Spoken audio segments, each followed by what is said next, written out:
Hello friends, welcome to this educational platform. आप सभी का आपके अपने इस एजुकेशनल प्लेटफॉर्म पर स्वागत है। आज के इस वीडियो लेक्चर के माध्यम से हम लोग डीएलएड 4th सेमेस्टर में एक और चैप्टर सीखेंगे, जिस चैप्टर का नाम होगा प्रायिकता।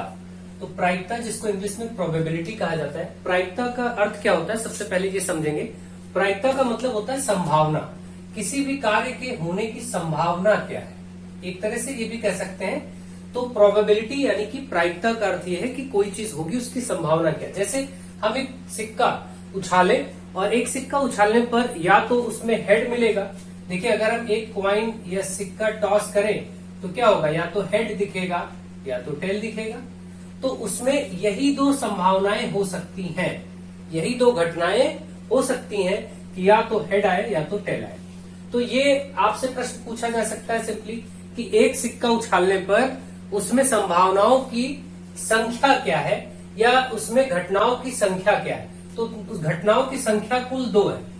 कुल 2 घटनाएं हो सकती हैं एक सिक्का उछालने पर, लेकिन उनकी प्रायिकता या संभावना अगर पूछ ले, अगर ये पूछे कि आपने एक सिक्का उछाला तो उसमें हेड, यानी कि हेड को हिंदी में क्या बोलते हैं, शीर्ष, और टेल को पूंछ। ठीक है, ये बात याद रखेंगे, हेड एंड टेल। तो शीर्ष या पूंछ आने की संभावना क्या होगी अगर यहां पर बात आ जाए प्रायिकता या संभावना की, तो कैसे इसको लिखेंगे। तो आप ये बात समझेंगे कि प्रायिकता का मतलब ये होता है कि कुल घटनाएं कितनी है और उसमें से जो आपको चाहिए वो कितना होगा। ठीक है, तो अब यहां पर ये समझेंगे, जैसे हेड एक ही बार आ सकता है और कुल घटनाएं 2 हैं, तो उसको अपॉन में लिख देंगे। तो 1/2 यानी हाफ चांसेस है कि हेड आए या टेल आए। ये बहुत सामान्य सी बात अभी हम कर रहे हैं। आप सिंपली भी समझ सकते हैं कि अगर एक सिक्का उछाला गया तो उसमें हेड या टेल आने की 50-50% संभावना होगी, या तो हेड आ जाएगा या तो टेल आ जाएगा। अभी सिर्फ हम लोग सिंपल लैंग्वेज में बात करेंगे, अभी फॉर्मूले के टर्म्स में बात नहीं करेंगे। ये बात आप अच्छे से समझ रहे हैं। इसी तरीके से अगर हम एक कोई लूडो का पासा उछालते हैं, लूडो का एक पासा उछालेंगे, तो आपको मालूम है लूडो के पासे में 1, 2, 3, 4, 5 या फिर 6 केवल यही अंक देखने को मिलते हैं। तो ये कुल घटनाएं हैं जो देखने को मिलेंगी। अगर पूछा जाए कि लूडो का एक पासा उछाला गया तो कुल घटनाएं क्या होंगी, तो आप बोलेंगे 6 घटनाएं होंगी। लेकिन अगर यहां पूछा जाए कि इसमें हर एक घटना घटने की संभावना क्या है, तो आप ये जानते हैं कि चांस ये है कि अगर हम लूडो का पासा फेंके तो पता नहीं 1 आए या 2 आए या 3 आए, इन 6 में से कोई भी आ सकता है। तो इसका मतलब यहां से जो चांस है वो ये बनता है कि कुल 6 हैं और इनमें से जैसे 3 है तो ये आने का चांस एक ही बार हो सकता है, तो ये 1/6 हो जाएगा। ये जो आप लिख रहे हैं 1/6, 1/2, इस तरीके से, यही सब प्रायिकता होता है और यही संभावना होती है। इसी को आपको निकालना सीखना है और इसका तरीका सीखना है, इसका रूल सीखना है कि आखिर ये सब हम कैसे फाइंड करते हैं। तो अभी तक जो आपके सामने बातें हो रही थी वो जनरल वे में थी। अब हम थोड़ा सा इसको टेक्निकल वे में स्टार्ट करेंगे और वहां पर सीखेंगे। जैसे अब हम आपसे एक एक पॉइंट स्टार्ट करें कि अगर एक सिक्का उछाला गया, अब हम आपसे पॉइंट की बातें करेंगे, कुछ इंफॉर्मेशन पहले आप कलेक्ट करेंगे और फिर उसके बाद आगे बढ़ेंगे। एक सिक्का उछालने पर कुल घटनाएं क्या होंगी, तो कुल घटनाएं होंगी 2। ठीक है, कौन सी होंगी, हेड और टेल, ये भी पता है आपको। तो ये जो कुल घटनाएं हैं इसको एक नाम दिया जाता है प्रतिदर्श समष्टि। याद रखिएगा, टर्म्स बस थोड़ा सा अलग होते हैं। प्रतिदर्श समष्टि अगर कभी इसमें देखने को मिल जाए कि प्रतिदर्श समष्टि बताइए, तो आप उसको सिर्फ और सिर्फ यही समझेंगे कि प्रतिदर्श समष्टि कुछ और नहीं बल्कि कुल घटनाओं की संख्या है। किसी भी चीज में कुल कितनी घटनाएं हो सकती हैं, वही कुल घटनाओं की संख्या को ही हम प्रतिदर्श समष्टि कहते हैं, जिसको इंग्लिश में सैंपल स्पेस कहा जाता है। प्रतिदर्श समष्टि को सैंपल स्पेस भी कहते हैं इंग्लिश में। तो अगर मैं अब आपसे पूछूं कि एक लूडो का पासा फेंका जाएगा तो उसकी प्रतिदर्श समष्टि क्या होगी, तो आप आराम से बता लेंगे कि अगर लूडो का एक पासा फेंका जाएगा तो उसमें 1, 2, 3, 4, 5 या 6, यही 6 अंक आएंगे। तो एक पासा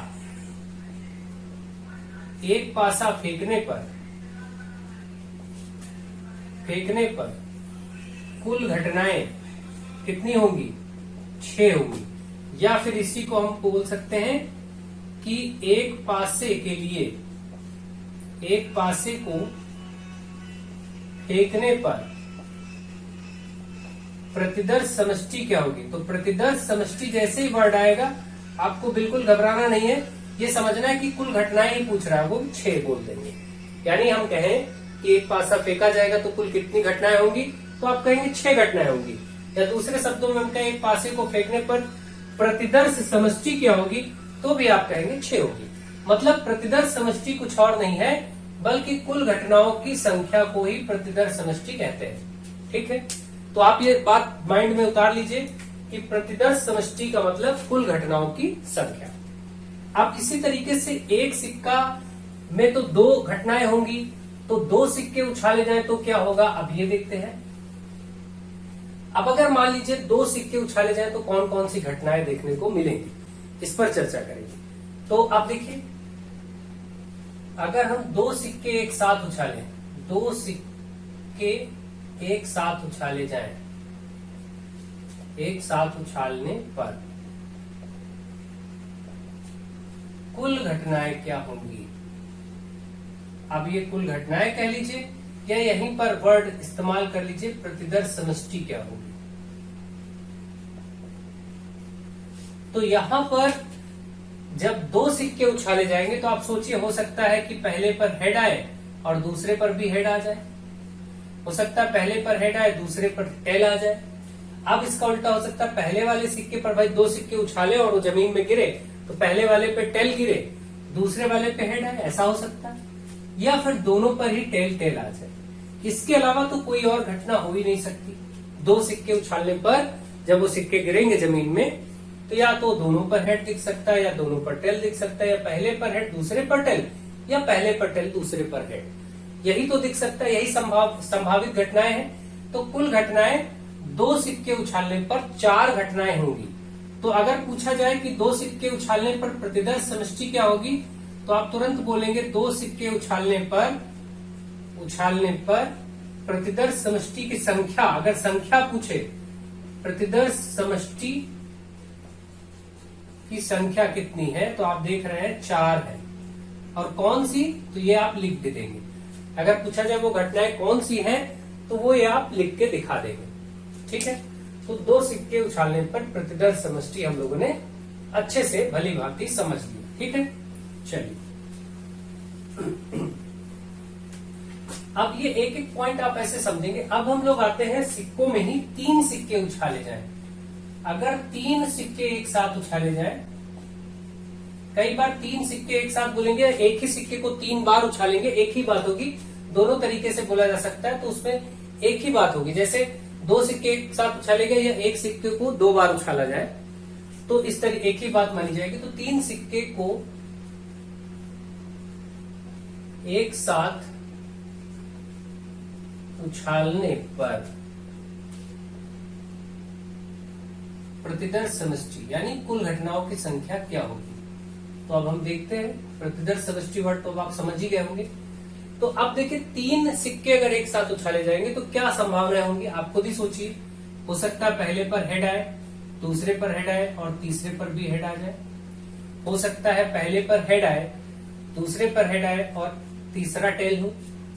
अब हम क्या करें, एक हेड हो और 2 टेल हो, ऐसा हो सकता है। इसी तरीके से टेल टेल में भी आप लिख सकते हैं, तीनों या तो टेल आएंगे, या तो पहले के 2 टेल और तीसरा हेड आ जाएगा, या तो 1 टेल और 2 हेड आ जाएंगे। अब ये 6 तो आ गए। अब एक ये हो सकता है कि हेड के साथ बीच में टेल हो और किनारों पर हेड हो, या किनारों पर टेल हो और बीच में हेड हो। यही संख्याएं, कुल यही संभावनाएं आपकी देखने को मिल सकती हैं जो 3 सिक्के उछाले जाएंगे। तो आपको प्रतिदर्श समष्टि कितना नजर आ रहा है, 3 सिक्के उछालने पर प्रतिदर्श समष्टि आपको गिनिए कितने हैं, 8। यानी कुल घटनाओं की संख्या 8। अगर पूछता है वो संख्याएं भी समुच्चय भी लिखिए तो आप इनको लिख देंगे बस।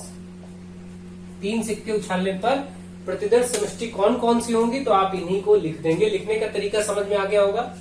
तीनों पर हेड ले लीजिए, फिर 2 हेड 1 टेल कर लीजिए, फिर हेड एक ही रखिए, टेल 2 कर लीजिए, और बाद में हेड किनारे टेल बीच में। इसी तरीके से तीनों टेल कर लिया, 2 टेल के साथ 1 हेड, 1 टेल के साथ 2 हेड, और ऐसे क्रम में इसको लिख लेंगे, तो आप इसको आराम से लिख भी पाएंगे और ये 8 घटनाएं 3 सिक्कों को एक साथ उछालने पर देखने को मिलेगी।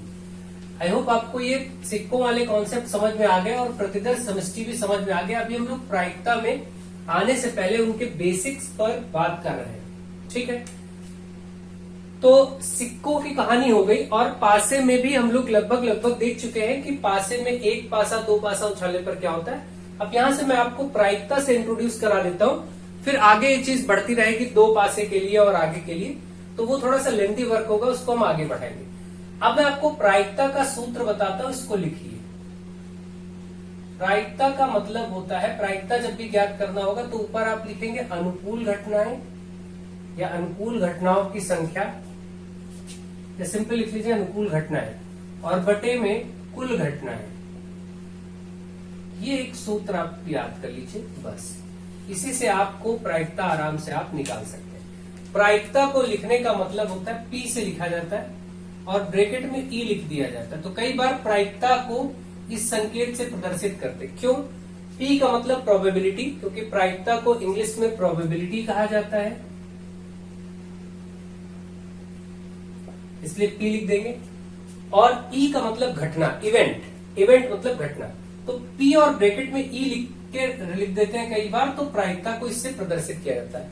आपके स्तर पर अभी ज्यादा इस पे बात नहीं करेंगे, क्योंकि आप केवल और केवल ये याद रखिए प्रायिकता बराबर होता क्या है, अनुकूल घटनाएं बटे कुल घटनाएं।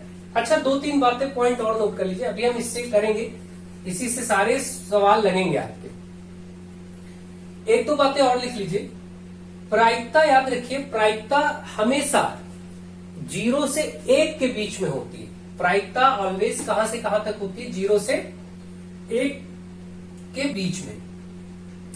तो प्रायिकता का मान हमेशा, जैसे प्रायिकता को हम P से लिख रहे थे उसी से लिखें, तो 0 से बड़ी या 0 भी हो सकती है और 1 से छोटी या फिर 1 भी हो सकती है। तो ये याद रखिए, इसका संकेत का अर्थ क्या है कि प्रायिकता PE मतलब प्रोबेबिलिटी ऑफ एन इवेंट, यानी किसी घटना की प्रायिकता या तो 0 भी होगी या 1 भी होगी, क्योंकि बीच में नीचे लाइन ये जो लिखी होती है इसका मतलब होता है बराबर, यानी 0 भी हो सकती है और 1 भी हो सकती है। और इसका मतलब क्या है, 0 से बड़ी हो सकती है प्रायिकता लेकिन 1 से छोटी रहेगी। तो इसका मतलब ये सामान्य से शब्दों में कहें तो प्रायिकता 0 से लेकर 1 के मध्य होती है। किसी भी घटना की प्रायिकता 0 से लेकर 1 के मध्य ही रहती है। अब 0 किसकी प्रायिकता होगी? देखिए, प्रायिकता अगर कोई घटना असंभव घटना हो, असंभव घटना, असंभव घटना की प्रायिकता, प्रायिकता का मतलब संभावना, जो घटना होगी ही नहीं तो उसकी संभावना क्या होगी? 0। तो असंभव घटना की प्रायिकता हमेशा 0 होती है। जैसे इसका कोई उदाहरण आपसे बात करें तो आप ये कह सकते हैं, मान लीजिए हम एक पासा उछालते हैं, एक लूडो का पासा उछालते हैं और उसमें 8 आ जाए, तो क्या पासे को उछालने में 8 आ सकता है? नहीं, क्योंकि पासे में तो 6 तक ही अंक होते हैं। तो ये घटना असंभव है, इसकी प्रायिकता 0 कही जाएगी, ठीक है। तो इसी तरीके से अगर हम एक सिक्का उछाले, एक ही सिक्का उछाले और हेड और टेल दोनों आ जाए, ऐसा संभव नहीं है, तो ये घटना क्या असंभव घटना है। इसके बाद एक होती है निश्चित घटना, होगी ही होगी, निश्चित तौर पर। निश्चित घटना की प्रायिकता वो 1 होती है। देखिए, एक इम्पॉसिबल इवेंट असंभव और एक निश्चित यानी श्योर इवेंट, ये 2 बातें ऐसे 1 नंबर में आपसे पूछी जा सकती है, इसलिए इसको नोट कर लीजिए। तो इनको अगर आप नोट कर लेंगे तो कोई प्रॉब्लम नहीं होगी। जो घटना निश्चित तौर पर होगी उसकी प्रायिकता 1 होगी, जो घटना होगी ही नहीं उसकी प्रायिकता 0 होगी। तो ये कुछ पॉइंट्स आपको समझ में आ गए होंगे, इनको आपने लिख लिया होगा। मुझे उम्मीद है आपको समझ में आ गया। अब इस प्रायिकता के सूत्र का प्रयोग बताते हैं और सवाल लगाते हैं। जैसे अब एक सवाल में लेता हूं कि एक सिक्का उछालने पर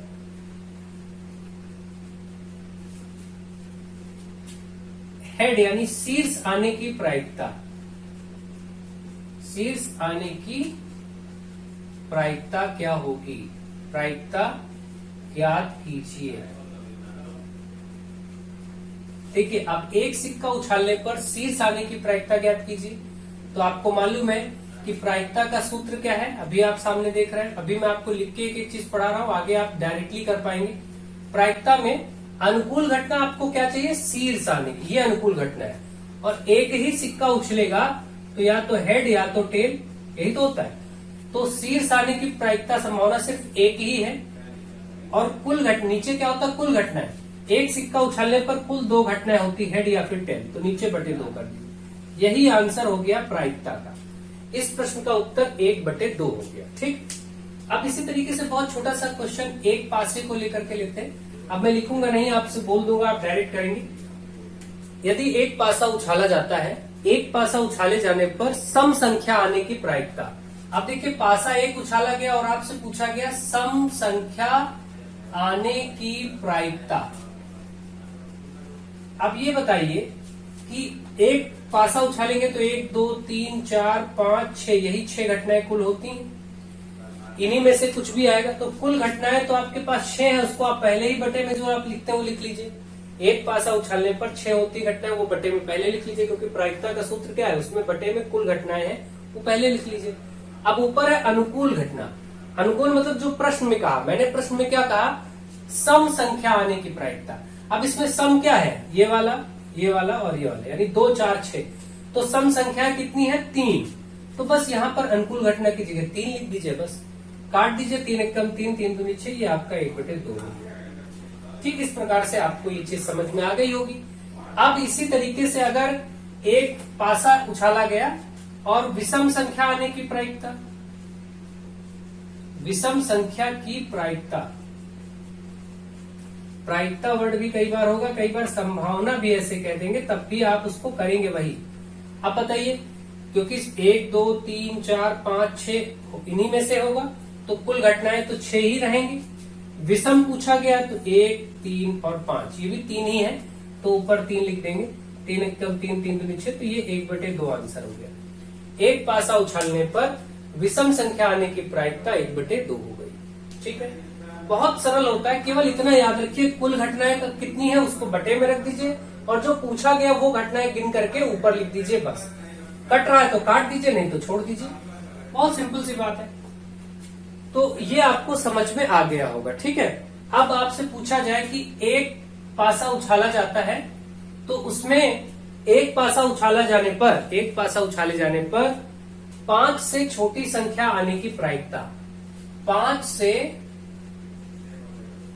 छोटी संख्या आने की प्रायिकता।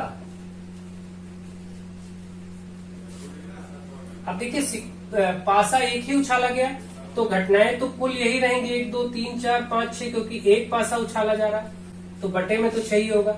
लेकिन 5 से छोटी संख्याएं कौन सी हैं, 1 2 3 4, यही संख्या है जो 5 से छोटी, और ये कितनी है, 4 है। तो इसको ऊपर बस ऐसे लिख दीजिए अनुकूल घटनाओं की जगह। 2 दूनी 4, 2 3 6, आप देख रहे हैं 2/3 इसका उत्तर हो गया। तो ऐसे ही प्रायिकता के सवाल छोटे छोटे आते हैं और आपको इन्हीं सूत्रों की सहायता से ये सवाल करने होते हैं। ये चैप्टर आपको कुल 2 पार्ट में दिया जाएगा। एक पार्ट में इनके सारे बेसिक अंडरस्टैंडिंग को क्लियर कराएंगे, और उसके बाद हम इसमें थोड़ा सा टेक्निकल क्वेश्चंस को ऐड करके और लॉन्ग क्वेश्चंस के बारे में भी अगला पार्ट में आपको इसको प्रोवाइड कर देंगे। नेक्स्ट आपके सामने देखिए अभी क्वेश्चन है, इनको हम करेंगे इसी रूल से। इन्होंने कहा 2 सिक्के एक साथ 40 बार उछाले जाते हैं। 2 सिक्के एक साथ 40 बार उछाले गए। देखिए, तो कुल घटनाएं 40 हो गई। यहां पर आपको पता चल गया 40 बार, तो कुल घटनाएं तो 40 हो गई। ये मिल गया नीचे वाला पार्ट। अब आपसे कहा गया 2 सिक्के जब एक साथ उछाले जाते हैं 40 बार, तो उसमें भाई 2 सिक्के, अभी हमने आपको सिखाया था कि जब 2 सिक्के उछाले जाते तो या तो दोनों पर हेड आएगा, एक पर हेड आएगा, दूसरे पर टेल आएगा, या फिर एक पर टेल आएगा, दूसरे पर हेड आएगा, या फिर दोनों पर टेल ही टेल आएगा। इन 3 चीजों के बारे में आपको देखिए बताया गया। इन्होंने कहा head head head tail, tail head आने का 9 8 और 12 बार आए, यानी कि हेड हेड आया 9 बार, हेड टेल आया 8 बार, टेल और हेड आया 12 बार, यानी कि 40 बार में ये 3 चीजें 9 8 और 12 बार आई। इसके बारे में पता नहीं ये कितनी बार आया, लेकिन हमें ये तो पता है कि कुल कितनी घटनाएं थी, 40 बार उछाला गया। 9 बार ये देखने को मिला, 8 बार ये देखने को मिला, 12 बार ये देखने को मिला। तो 12 8 20 और 9 29, 29 तो हो ही गया, कुल 40 है तो ये 11 बचेगा। भाई 40 में 29 आप हटा दीजिए, तुरंत 11 मिल जाएगा। इसका मतलब साफ है कि जो टेल टेल आया होगा, क्योंकि 2 सिक्के उछाले जाने पर यही 4 घटनाएं होती हैं। आपको पढ़ा चुका हूं मैं अभी स्टार्टिंग में। 3 चीजें बता दी गई कि एक 12 बार आया, एक 8 बार आया, एक 9 बार आया, एक कुल 29 बार हो गया। तो हमारे पास टोटल 40 थे, उसमें से 11 बार बचा, यानी ये 11 बार आया होगा, ये पक्का हो गया। अब उसने कहा है तो टेल टेल कितनी बार आएगा, तो आपका आंसर हो गया 11 बार। उत्तर हो गया 11 बार आएगा। बस इतना ही प्रश्न था, क्योंकि कुल पता थे और ये आपको मालूम था, इसलिए आपने बता लिया। अब अगर पूछता कि टेल आने की प्रायिकता, दोनों टेल टेल आने की प्रायिकता, अगर इसके आने की प्रायिकता या संभावना पूछता, तब हम क्या करते? तो हम ऐसे करते कि कुल कितने थे 40 बार, उसमें से 11 बार आया, ऊपर 11, ये कटेगा है नहीं, यही आंसर हो जाता प्रायिकता। क्योंकि प्रायिकता का सूत्र क्या, अनुकूल घटना है जो 11 है और कुल 40 है वो नीचे रख दिया। बस सिंपल सी बात है, तब ये हो जाता है। तो ये प्रश्न जैसा जैसा पूछा जाए, आपसे तो क्यों इतना पूछा था ये कितनी बार आएगा, तो आप बता देंगे ये 11 बार आएगा। बस ये तो बहुत सरल सा प्रश्न था। अगला क्वेश्चन है क्वेश्चन नंबर 2। एक पासे को 1000 बार उछाला गया। अब देखिए यहाँ पर जो कुल है, कुल घटनाएं पहले ही पता चल गया 1000, ये कंफर्म हो गया। एक पासे को 1000 बार उछाला जाता है। प्राप्त परिणाम 1 2 3 4 5 तथा 6 की बारंबारता निम्न सारणी में दी गई, नीचे दिया गया। प्रत्येक संख्या के आने का प्रतिशत, इस बार देखिए प्रतिशत पूछ लिया गया, तो प्रतिशत निकालना हमें बहुत आसानी से आता है, वो आपको मैं भी बता दे रहा हूं। तो पहले तो आप ये देखिए कि इसके बाद ये प्रतिशत प्रत्येक घटना के बताने। अब बताइए एक कितनी बार आया, 180 बार। तो अब अगर हमें ये लिखना है कि एक आने का प्रतिशत, एक आने का प्रतिशत, तो पहले हम प्रतिशत में क्या करते हैं, एक कितनी बार है 180 बार, और कुल कितना है 1000, उसको आप बटे में लिख लेंगे।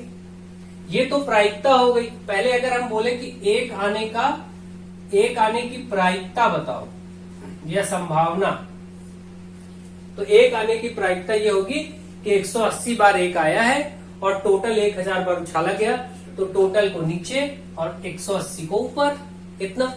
लेकिन हमसे प्रायिकता ने प्रतिशत पूछा, तो प्रतिशत में बस गुणे 100 कर दिया जाता है। बस ये चीज लिख करके गुणे 100 और कर दीजिए, तो प्रायिकता ना होके प्रतिशत पता चल जाएगा।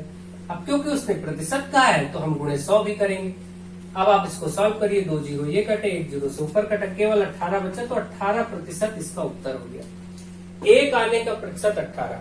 अब इसी तरीके से 2 आने का प्रतिशत आप बता देंगे, 2 आया है 150 बार, तो यहां लिखेंगे 2 आने का प्रतिशत, तो 2 कितनी बार आया 150 बार। कुल घटनाएं कितनी है 1000, गुणे में 100 कर दीजिए, खत्म। 2 जीरो से 2 जीरो, ये इधर 15% हो गया। इस तरीके से ये सभी जितने भी आपके सामने दिख रहे हैं, ये सब डायरेक्ट आंसर आ जाएंगे। 2 आने का प्रतिशत ऐसे ही निकाल लेंगे, 3 आने का प्रतिशत अब आप लिख लेंगे, है ना। 3 आने का प्रतिशत, तो 3 कितनी बार आया देख लीजिए 160 बार। कुल कितना है नीचे, बटे में 1000, प्रतिशत है इसलिए गुणे 100, 2 जीरो, ये जीरो से ही कटा, सिर्फ 16%। तो आप देख रहे हैं ये 14% आ जाएगा, 18 और ये 19। आगे ऐसे ही कर लीजिएगा। 4 आने का प्रतिशत, तो इसी तरीके से 4 वाले में करेंगे। 4 आया है 140 बार, कुल 1000 है, गुणे 100 करेंगे, 2 जीरो से कटा, ये 1 जीरो से ऊपर कटा, सिर्फ 14 बचा, तो 14%। 5 आने का प्रतिशत 18 हो जाएगा, 9 आने का प्रतिशत, 6 आने का प्रतिशत 19% हो जाएगा। बस इतना सा इसमें डिटेल आपको देनी थी और आंसर करना था। Next question number 3। एक सिक्का 1000 बार उछाला गया। यहां भी देखिए कुल घटना 1000।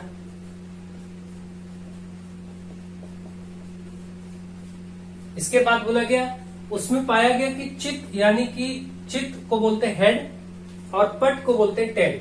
चित आने का 455 बार, तो ज्ञात कीजिए पट कितना आएगा। देखिए इसी को हेड, टेल को शीर्ष और पूंछ भी बोलते हैं, और चित और पट भी बोलते हैं, आप जानते हैं। तो चित आया है 455 बार। 1000 में से जो चित आया है यानी हेड, चित आने की संख्या, चित कितनी बार आया है? 455 बार। तो अपने आप पट निकाल सकते हैं, पट आने की संख्या। पट कितनी बार आया होगा बताइए? पट आने की संख्या। तो 1000 में से इसको घटा लेंगे बस, और क्या करेंगे सिंपली। तो 545 बार, 545 बार पट आया होगा, सिंपल। अब पूछा क्या गया है? पट आने का प्रतिशत, पट आने का प्रतिशत। तो अब जब भी आपको ऐसे, अभी हमने आपको बताया कि कैसे करते हैं प्रतिशत में, पट आने का प्रतिशत। अब देखिए कैसे करेंगे। पट कुल कितनी बार है? 1000 बार। पट आया कितनी बार है? 545 बार। और प्रतिशत है इसलिए गुणे 100 भी कर देंगे, बस। ये 0 0 कट गया। 545 बटे 10, इसका मतलब 54.5%। भाई 10 बटे में सिर्फ एक अंक पे इधर से दशमलव लग जाएगा, बस। 54.5% इसका उत्तर हो गया। तो मुझे आशा है आपको ये बात भी समझ में आ गई होगी कि कैसे इसको सॉल्व करना है, और बहुत ही आराम से आप इसको कर सकेंगे। नेक्स्ट क्वेश्चन, और आज के लिए लास्ट क्वेश्चन होगा। इसके बाद नेक्स्ट पार्ट में मैं बाकी आपको थोड़ा सा लॉन्ग टाइप के क्वेश्चंस को करवा दूंगा और आप उसको अच्छे से समझ जाएंगे। यहां पर देखिए, 3 सिक्कों को एक साथ फेंकने पर प्रतिदर्श समष्टि क्या होगी? अभी मैंने आपको 3 सिक्कों के लिए प्रतिदर्श समष्टि लिखवा दिया था, 8 थी। 3 सिक्कों के लिए, 3 सिक्कों के लिए प्रतिदर्श समष्टि, प्रतिदर्श समष्टि मतलब कुल घटनाएं बराबर 8। ये 8 होती हैं, ठीक है। ये कैसे निकलता है मैंने अभी आपको लिखवा भी दिया। अगर ये पूछे कि उन घटनाओं को लिखिए भी, तो वही हेड हेड हेड तीनों पे, 2 पे हेड 1 पे टेल, 1 पे हेड 2 पे टेल, या फिर हेड टेल हेड, ऐसे। इसी तरीके से तीनों पे टेल, या फिर 2 पे टेल 1 पे हेड, या फिर 1 पे टेल 2 पे हेड, या फिर टेल टेल कॉर्नर में बीच में हेड। बस इस तरीके से यही 8 घटनाएं होती, मैंने आपको ये बता दिया। और कुल घटनाएं 8 होती। 3 सिक्कों को उछालने पर प्रतिदर्श समष्टि या फिर कुल घटनाओं की संख्या 8 होती है, और वो ये 8 घटनाएं होती हैं जो आपके सामने दिख रही है, ठीक है। तो ये आप ध्यान रखेंगे। अच्छा, आप इसी में प्रश्न बना लेते हैं प्रायिकता का ही। अब देखिए प्रश्न में बदलता हूं, आप नोट कर लीजिए। 3 सिक्कों को एक साथ उछाला जाता है, तो प्रत्येक बार हेड आने की प्रायिकता क्या होगी? तीनों सिक्कों पर हेड दिखाई पड़े, इसकी प्रायिकता क्या होगी? तो तीनों सिक्कों पर हेड केवल एक बार आया है, तो इसमें आपको प्रायिकता बताना है। देखिए, तीनों पर हेड आने की प्रायिकता, हेड या फिर पट, या फिर आपसे पूछ ले, सॉरी, हेड या फिर चित, या फिर हेड को ही क्या बोलते हैं? चित भी बोलेंगे, या फिर शीर्ष भी बोलेंगे। तीनों सिक्कों पर शीर्ष आने की प्रायिकता, तो प्रायिकता का मतलब क्या होता है? कुल नीचे, कुल तो 8 है। जब 3 सिक्के उछाले जाएंगे तो कुल घटनाएं 8, उसको नीचे लिखेंगे, क्योंकि प्रायिकता का सूत्र क्या कहता है? अनुकूल घटनाओं को ऊपर लिखे जिसको पूछा गया, और कुल घटनाएं आप नीचे लिख दीजिए, बस। तो आप जरा बताइए, प्रायिकता हमें बतानी है इस वाले केस में। हमने प्रश्न क्या बोला? यदि 3 सिक्कों को एक साथ उछाला जाता है तो तीनों सिक्कों पर शीर्ष आने की प्रायिकता। तीनों सिक्कों पर शीर्ष सिर्फ एक बार यहाँ देखने को मिल रहा है, तो ऊपर 1 हो जाएगा, नीचे 8 हो जाएगा, यही उत्तर हो जाएगा प्रायिकता का, बस। क्योंकि प्रायिकता में क्या होता है? कुल घटनाओं को नीचे लिखे, कुल 8 थे नीचे लिख दिया। अनुकूल यानी जो पूछा गया है, शीर्ष, प्रत्येक सिक्के पर शीर्ष की सिर्फ एक घटना ये देख रही है, इसलिए 1/8, ठीक है। इसी तरीके से और प्रश्न यहाँ पर बनाए जा सकते हैं, और उनको भी आप कर सकते हैं, ठीक। तो चलिए अब इनको हटाते हैं, और यहां से आप आराम से बस कर लो, देख लीजिए। अगर आपको ये परिणाम अच्छे से पता है तो आप कर लेंगे। अब की बार मैं आपको एक प्रश्न देता हूं। 2 सिक्कों को एक साथ उछाला जाता है, और कम से कम एक सिक्के पर शीर्ष आने की प्रायिकता क्या होगी? 2 सिक्कों को एक साथ उछाला जाता है, नोट कर लीजिए। 2 सिक्कों को एक साथ उछाला जाता है, तो कम से कम एक सिक्के पर, या ऐसे कर लीजिए, एक सिक्के पर कम से कम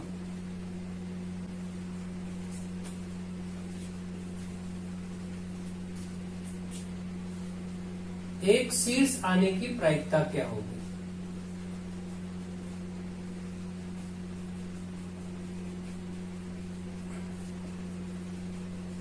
अब आप इस प्रश्न को देखिए और इसकी डिमांड को सोचिए। दो सिक्कों को उछालने पर कुल घटनाएं कितनी होती हैं, आपको मैंने अभी पढ़ा दिया। जब दो सिक्के उछाले जाते हैं तो कुल घटनाएं होती हैं 4। कौन सी, ये भी मैं लिख दे रहा हूं आपको दोबारा समझाने के लिए। या तो दोनों पर हेड होगा, या एक पर हेड एक पर टेल होगा, या पहले पर टेल दूसरे पर हेड, या फिर दोनों टेल। यही 4 घटनाएं होती हैं जब दो सिक्के उछाले जाते हैं। अब इसने कहा कि प्रायिकता बताइए जबकि एक सिक्के पर कम से कम हेड जरूर हो, एक सिक्के पर हेड आए ही आए कम से कम। तो अब ये प्रायिकता बताने के लिए प्रायिकता का जो ऊपर सूत्र लिखा है उसको देखिए। नीचे कुल घटनाएं है और कुल घटनाएं तो 4 है, तो ये पहले ही लिख दीजिए। अब अनुकूल घटनाओं का मतलब ये, इस प्रश्न में कहा क्या गया है, एक सिक्के पर कम से कम एक शीर्ष आए। तो बताइए यहाँ पर कम से कम एक शीर्ष तो मिल ही जाएगा, यहाँ भी एक शीर्ष मिल जाएगा, यहाँ भी एक शीर्ष मिल जाएगा, लेकिन इसमें कोई शीर्ष नहीं मिलेगा। इसका मतलब ऐसी 3 घटनाएं हैं जिसमें कम से कम एक शीर्ष तो मिल ही जाएगा। तो बस इस अनुकूल घटना में 3 ऊपर लिख दीजिए। 3 और 4 कटेगा नहीं, यही उत्तर हो गया 3/4 इस प्रश्न के लिए। ठीक है। अगर वो बोलता इसी प्रश्न में कि दो सिक्कों को एक साथ उछाला जाता है तो दोनों सिक्कों पर टेल आने की या पूंछ आने की संभावना, तो दोनों सिक्कों पर टेल सिर्फ एक ही बार आया तो 1/4 हो जाता, क्योंकि ऊपर 1 होता नीचे कुल संख्या तो 4 ही रहती है, 1/4 हो जाता। दो सिक्कों को एक साथ उछाला जाता है, अगर अगला प्रश्न मैं बोल रहा हूं, दो सिक्कों को एक साथ उछाला जाता है तो दोनों सिक्कों पर हेड यानी शीर्ष आने की प्रायिकता क्या होगी, तो वो भी सिर्फ एक ही घटना, तो 1/4 हो जाएगी। ऐसे प्रश्न यहां से बनते हैं। आपको प्रायिकता की बेसिक अंडरस्टैंडिंग होनी चाहिए, बाकी आप ढंग से चीजों को कर पाएंगे, प्रश्नों को कर पाएंगे, कोई दिक्कत नहीं है। इसको बार बार देखिए, वीडियो को समझिए, और अगर कोई डाउट है तो आप मुझे मैसेज कर सकते हैं। मेरा नंबर आपको मालूम है 9918296179। इस पर आप मुझे व्हाट्सएप के थ्रू या कॉल करके अपनी समस्या को बता सकते हैं। ठीक है।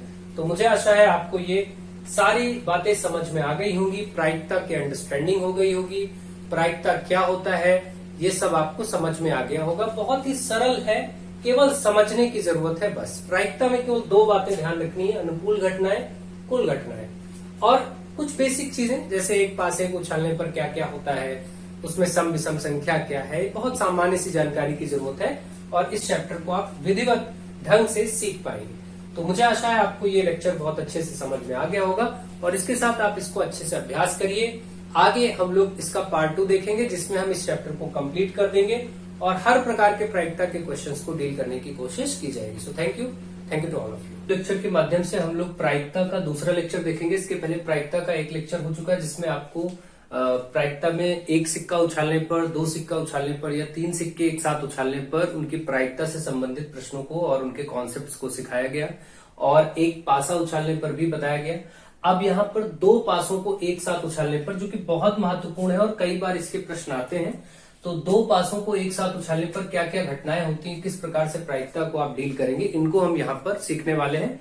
तो चलिए देखते हैं 2 पासों को एक साथ उछालने पर क्या घटनाएं होती है और कुल कितनी घटनाएं होती हैं। तो देखिए, सबसे पहले तो आप एक चीज यही नोट कर लीजिए कि 2 पासों को एक साथ उछालने पर कुल 36 घटनाएं होती हैं। 2 पासों को एक साथ उछालने पर, या एक पासे को 2 बार उछाले, एक ही बात है, 2 पासों को एक साथ उछालने पर कुल घटनाएं, यानी कुल घटनाओं को ही क्या कहा जाता है, प्रतिदर्श समष्टि भी कहा जाता है, या कुल घटनाएं कह लीजिए या फिर प्रतिदर्श समष्टि कह लीजिए, है ना, एक ही बात है। प्रतिदर्श समष्टि शब्द का अर्थ ही है कुल घटनाएं। प्रतिदर्श समष्टि को इंग्लिश में सैंपल स्पेस कहते हैं। ये चीज मैं आपको बता चुका हूं पिछले लेक्चर में, सैंपल स्पेस इंग्लिश में कहा जाता है, और प्रतिदर्श समष्टि को, और इसका अर्थ होता है कि कुल घटनाएं कितनी होंगी।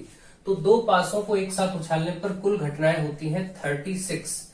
ये अगर आपसे ये भी पूछा जाए कैसे निकलता है, तो 6 की पावर n, क्योंकि 6 तक ही नंबर होते हैं 6 की पावर n का मतलब एक पासा होगा तो 6 की घात 1 करेंगे 6 आ जाएगा, 2 पासे होंगे तो 6 की घात 2 करेंगे 36 आ जाएगा, ऐसे 3 पासे होंगे तो 6 की घात 3 करेंगे तो 216 आ जाएगा। ऐसे ही जैसे सिक्कों में 2 की घात n से कुल घटनाएं निकलती हैं प्रतिदर्श समष्टि, जैसे एक सिक्का होगा तो 2 की घात 1 करेंगे, 2 ही घटनाएं होती है, हेड या फिर टेल पता है आपको। 2 सिक्के होंगे तो यहाँ n की जगह 2 रख देंगे, 2 दूनी 4 घटनाएं हो जाएंगी। 3 सिक्के एक साथ उछाले जाते हैं तो यहाँ पर 8 घटनाएं होंगी। इस तरीके से इन सूत्रों से 2 की घात n से कुल घटनाएं निकलती हैं, एक सिक्का, 2 सिक्का या 3 सिक्का उछालने पर। 6 की घात n से पासों के लिए निकलता है, एक पासा, 2 पासा या जितने भी पासे। इसका कॉन्सेप्ट आप देख पा रहे हैं, अगर आप समझने की कोशिश करें तो इसके कॉन्सेप्ट में यही है कि सिक्कों में 2 ही मेन चीज हेड टेल होती है, इसलिए 2 पर घात n लिया गया, और पासों में 6 संख्या 1 2 3 4 5 6 होती है, इसलिए 6 पर घात n लेकर के कुल घटनाओं की संख्या इसी से निकलता है। तो ये तो बेसिक चीज है, आपको ये सब मालूम भी होता है, और नहीं मालूम है तो मैंने आपको बता दिया। अब ये जो 36 घटनाएं कुल होंगी 2 पासे उछालने पर, ये कौन सी होंगी इनको देखते हैं। इन घटनाओं के बारे में अब अच्छे से देखते हैं। देखिए, मैं अगर लिखने का आपको तरीका बताऊं, क्योंकि 36 घटनाएं लिखना एक आसान बात नहीं, तो तरीका आप ध्यान रखेंगे। जैसे मान लीजिए 1 लेंगे तो 1 के साथ 1 आ सकता है। मान लेते हैं कि किसी पल आपने 2 पासे उछाले, 2 पासे फेंके, और एक पासे पर 1 आया और दूसरे पर भी 1 आ गया, है ना, ऐसा हो सकता है। और इसके बाद ये हो सकता है कि पहले पर तो 1 ही आया लेकिन दूसरे पर 2 आ जाए, या फिर पहले पासे पर 1 आया और 3 आ जाए। देखिए, 1 के साथ में जितनी घटनाएं हो सकती है वो लिख दूंगा, फिर 2 के साथ सब सारी घटनाएं, 3 के साथ, 4 के साथ, 5 के साथ और 6 के साथ। इस तरीके से टोटल घटनाएं आसानी से लिखी जा सकती है। इसको हमने कांस्टेंट कर लिया, 1 के साथ 1 आ सकता है, या 1 के साथ 2 आ सकता है, या 1 के साथ 3 आ सकता है, 1 के साथ 4 आ सकता है, 1 के साथ 5 आ सकता है, या फिर 1 के साथ 6 देखने को मिल सकता है। इसके आगे तो कुछ नहीं मिल सकता 1 के साथ। इसी तरीके से 2 के साथ भी क्या हो सकता है, 1 मिल सकता है, या फिर 2 के साथ 2 देखने को मिल सकता है, 2 के साथ 3 मिल सकता है, 2 के साथ 4 देखने को मिल सकता है, 2 के साथ 5, या फिर 2 के साथ भी 6। इस तरीके से आप देख रहे हैं। 3 के साथ भी अगर आप देखेंगे तो 3 के साथ 1 हो सकता है, 3 के साथ 2 हो सकता है, 3 के साथ 3 देख सकते हैं, या 3 के साथ 4 आ सकता है। देखिए, पहले में मैंने 3 फिक्स कर दिया, और इसी तरीके से अब आप कंटिन्यूअस लिखते जाएंगे।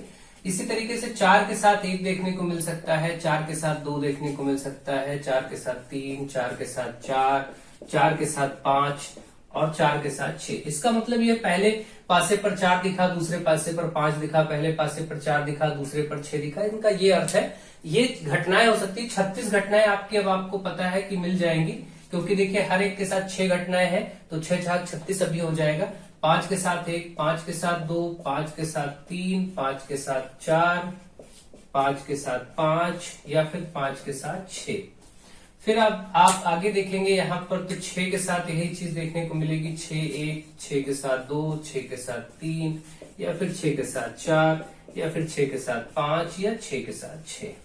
कुल मिलाकर के ये जो घटनाएं आपके सामने लिखी हैं 1 2 3 4 5 6, ये 6 इधर और 6, ये टोटल 36 घटनाएं आपको ये देखने को 2 पासे जब उछाले जाते हैं तो यही 36 इवेंट्स या घटनाएं आपको देखने को मिलती हैं, और इन्हीं से ये सारे प्रश्न हो जाएंगे। तो पहला क्वेश्चन देखिए, आराम से हम लोग सीखते भी हैं, और यहाँ पर जो और कॉन्सेप्ट्स आएंगे उनको भी करेंगे। पहले क्वेश्चन में है कि 2 पासों को एक साथ उछालने पर प्रत्येक घटना के घटित होने की प्रायिकता। तो प्रत्येक घटना, इनमें से कोई भी घटना घटित होगी, एक घटना घटित होगी। देखिए, प्रायिकता का सूत्र मैंने आपको बताया था। प्रायिकता का सूत्र आप हमेशा याद रखिए, ऊपर लिखा जाता है अनुकूल घटनाएं।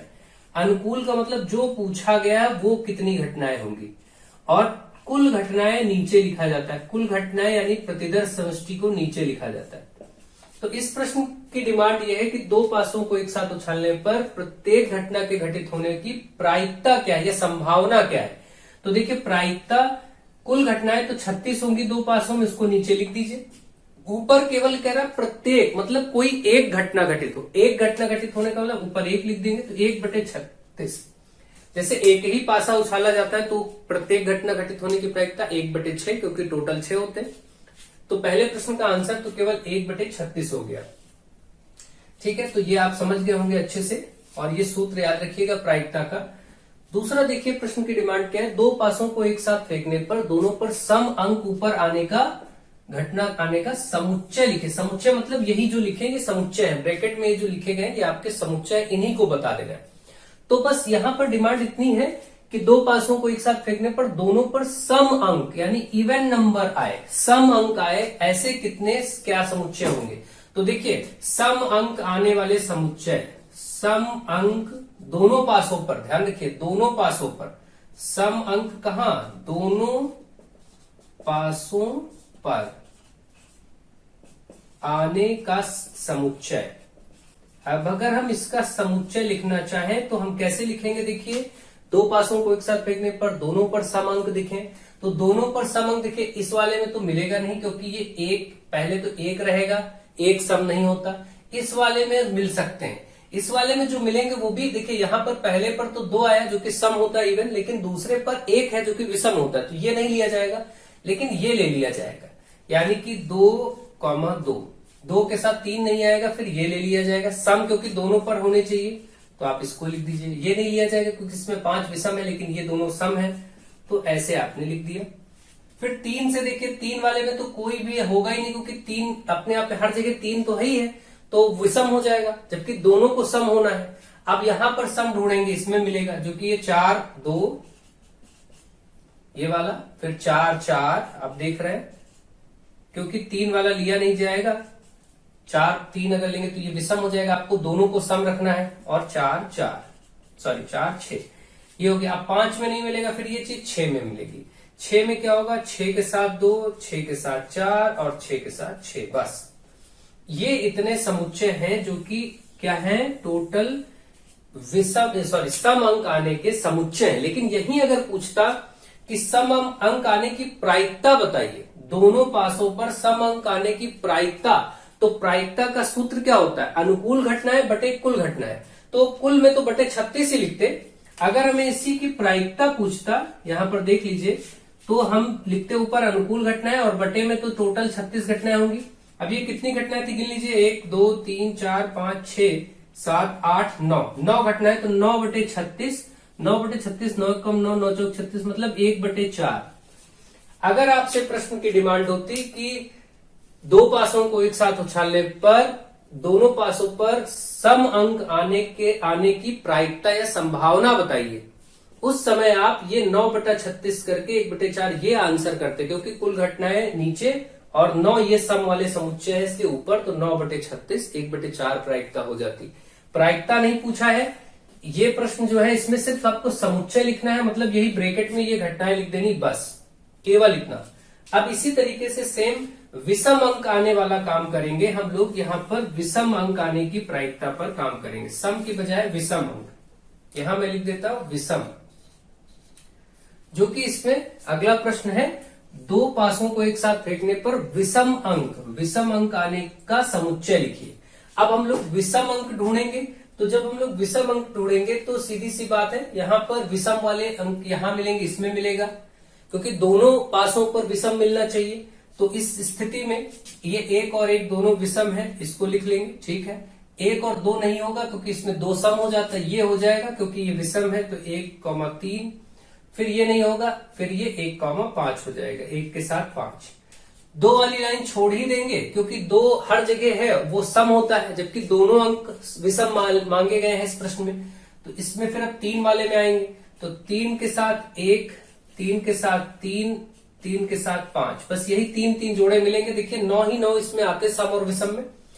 फिर 4 वाला छोड़ देंगे, 5 वाले पर आ जाएंगे, 5 के साथ 1, 5 के साथ 3, 5 के साथ 5, ये आपके विषम वाले जोड़े हो गए। और कोई जोड़ा ऐसा नहीं है जो विषम हो, दोनों अंकों पर दोनों पासों पर विषम अंक आए, और ऐसा कोई समुच्चय नहीं हो सकता। ये समुच्चय 9 समुच्चय आपके सामने लिखे गए हैं जो कि आपके विषम अंक आएंगे दोनों पासों पर। ये समुच्चय पूछा जाए तो यही लिख देंगे आंसर। लेकिन यही अगर अभी फिर से प्रायिकता पूछ ले, वो कहता कि दोनों पासों पर विषम अंक आने की संभावना क्या है या फिर प्रायिकता क्या है, तो संभावना या प्रायिकता जब वर्ड पूछ ले आपसे, तो संभावना या प्रायिकता वर्ड अगर आता है तो आपको ये समुच्चय नहीं लिखने, तब आपको प्रायिकता का सूत्र लगाना होगा। प्रायिकता का सूत्र क्या होता है, ऊपर अनुकूल घटनाएं मैं लिख देता हूं, फिर मिटा दूंगा, रफ कर दूंगा। अनुकूल घटनाएं मैंने अभी कई बार बताया, और बटे कुल घटनाएं, ये सूत्र का प्रयोग करेंगे जो कि मैंने कई बार बताया।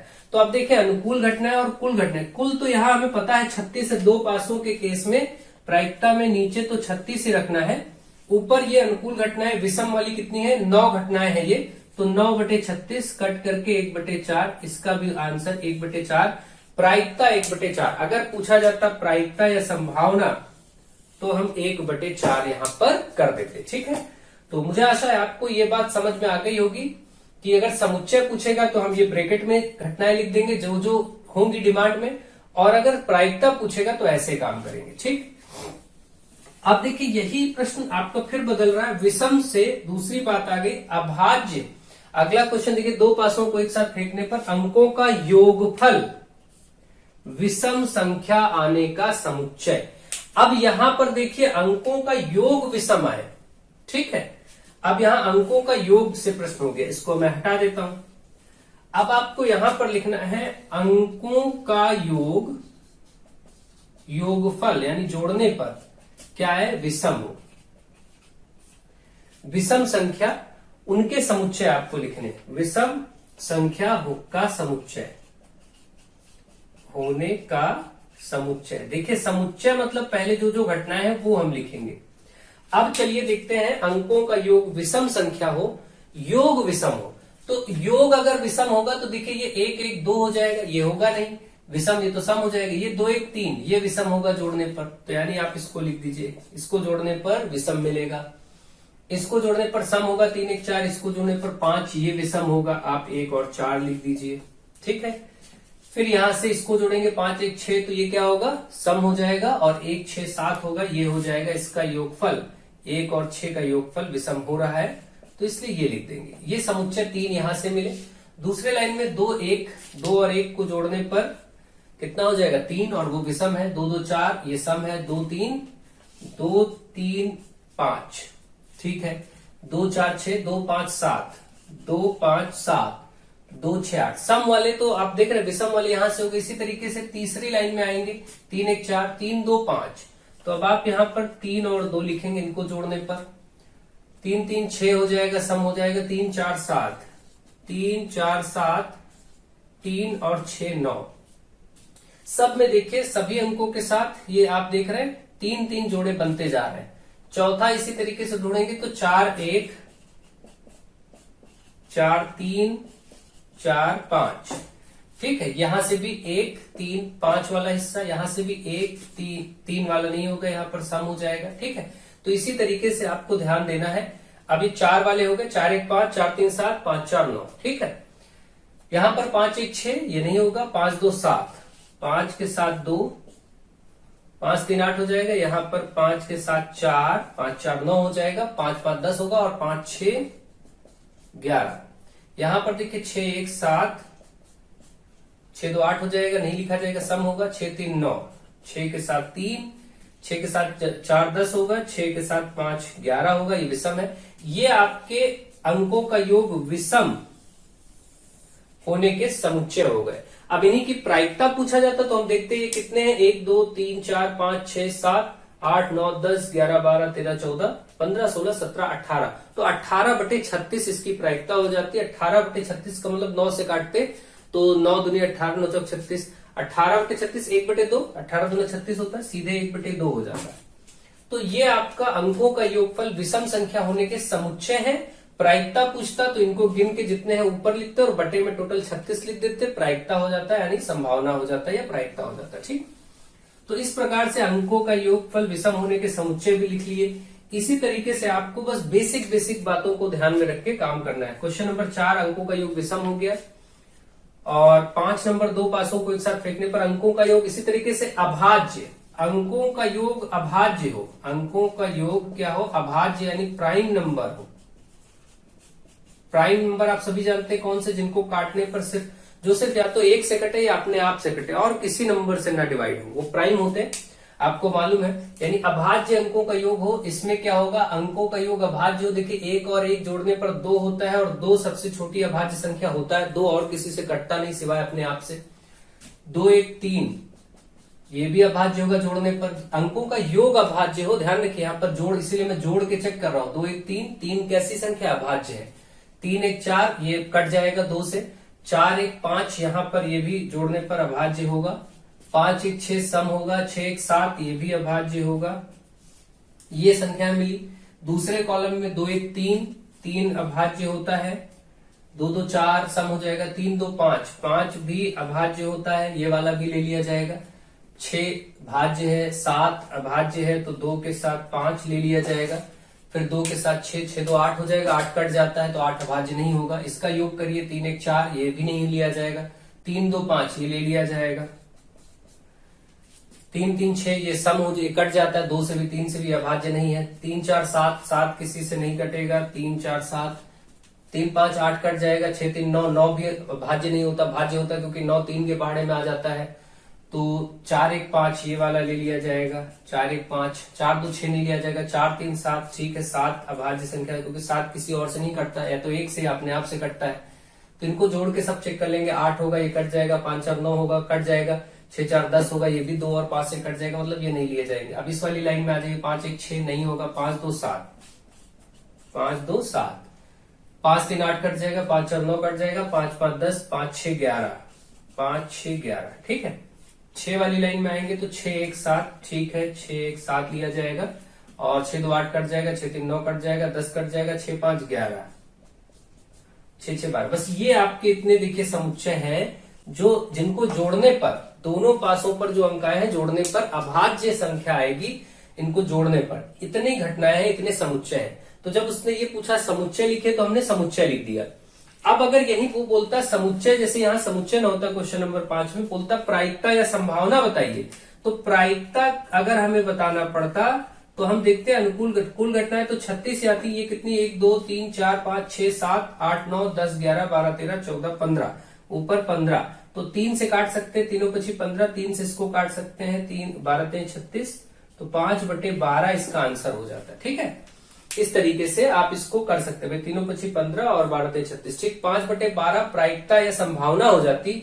अगर ये पूछा गया होता अंकों का योग अभाज्य संख्या आने की प्रायिकता बताइए, तो 5/12। और अगर समुच्चय पूछा है तो समुच्चय तो हमने लिखवा ही दिया है, समुच्चय तो ये रहे। अब इसी तरीके से दो पासों को एक साथ फेंकने पर अंकों का योगफल 7 है। अब ये पॉइंट आखिरी यहां पर ढंग से समझ लीजिए। अंकों का योग इसमें क्या क्या मिल सकता है आप खुद देखिए। इसमें 1 1 2, कम से कम सबसे छोटी संख्या 2 मिल सकती, फिर 3, फिर 4, फिर 5 6 और 7। इस तरीके से जोड़ने पर कहीं 7, कहीं 8, कहीं 9, कहीं 10, देखिए फिर 11 12। सबसे बड़ी संख्या ये है जो कि 6 और 6 है दोनों पासों पर, तो या तो 12 या फिर सबसे छोटा 2। तो आपको मालूम है कि दो पासों को फेंकेंगे तो अंकों का योगफल या तो 2 मिलेगा। अब यहां पर मैं लिख देता हूं एक बार, अंकों का योग क्या क्या मिल सकता है, तो 2 3 4 5 6 7 8 9 10 11 और 12, यही संख्याएं अंकों का योगफल के रूप में मिल सकती हैं, और कुछ तो मिलेगा नहीं। अब ये कितना मिलेगा, 2 मिलेगा सिर्फ एक बार, यही इसी को जोड़ के 2 मिलेगा एक बार। कितनी बार होगा, यानी घटनाएं कितनी होंगी ये नीचे लिख देते हैं, घटनाओं की संख्या। तो ये 2 मिलेगा, ये सिर्फ एक बार होगा। 2 मिलेगा, ये सिर्फ एक बार होगा।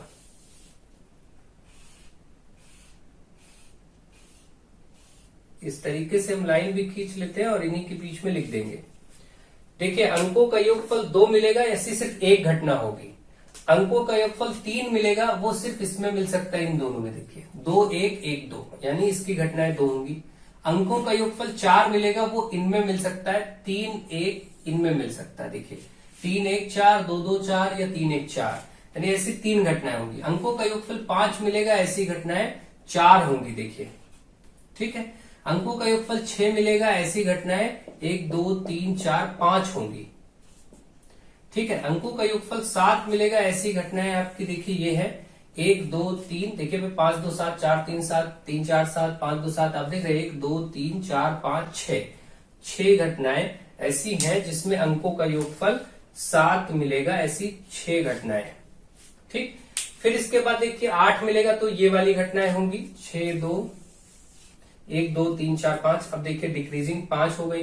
9 मिलेगा उसमें ये 4 होंगी, 10 मिलेगा उसमें ये 3 होंगी, 11 मिलेगा उसमें ये 2 होंगी, 12 मिलेगा उसमें सिर्फ ये 1 होगी। तो आप देख रहे हैं कि अंकों का योगफल मिलने का, अंकों का योगफल 2 मिलेगा सिर्फ एक घटना है, अंकों का योगफल 3 मिलेगा जोड़ने पर ऐसी 2 घटनाएं हैं, अंकों का योगफल 4 होगा ऐसी 3 घटनाएं, अंकों का योगफल 5 होगा ऐसी 4 घटनाएं हैं, अंकों का योगफल 10 होगा ऐसी 3 घटनाएं, अंकों का योगफल 12 होगा केवल 1 घटना। तो इस तरीके से भी प्रश्न आपसे पूछे जा सकते हैं। अब जैसे ये प्रश्न था, यहां से इसी से कर पाएंगे आप। 2 पासों को एक साथ फेंकने पर अंकों का योग 7 आने की प्रायिकता या संभावना। तो आपको प्रायिकता का सूत्र पता है, ऊपर हम अनुकूल घटना लेते हैं और नीचे कुल घटना है। तो कुल घटनाएं तो 36 ही हैं। अब 7 आने की, अंकों का योग 7 आए, योग देखिए जोड़ने पर 7 आएगा, इसकी घटना केवल 6 होती है ऐसी। आप देख रहे हैं 7 आएगा 6 बार, 6 घटनाओं में 7 आ, तो उसको 6 ऊपर रख दीजिए। 6/36, 6 कम 6, 6 4 36, यानी 1/6 प्रायिकता हो गया उत्तर। जब प्रायिकता पूछा है तो हमने 1/6 प्रायिकता या संभावना जो भी पूछे उसमें ऐसे ही करेंगे। और टोटल नंबर पूछे, संख्याएं तो अलग बात है, तो आपको नंबर्स लिखवा दिए गए हैं, वो भी आप समझ सकते हैं। तो मुझे आशा है आप इसको बहुत ही विधिवत ढंग से डिटेल में सीख गए होंगे। अब जैसे मैं बोलूं कि 2 पासों को एक साथ उछाला जाता है तो उसमें अंकों का योगफल 10 आने की प्रायिकता, तो अंकों का योगफल 10 आने की प्रायिकता या संभावना, चाहे प्रायिकता कहे या फिर संभावना कह दे।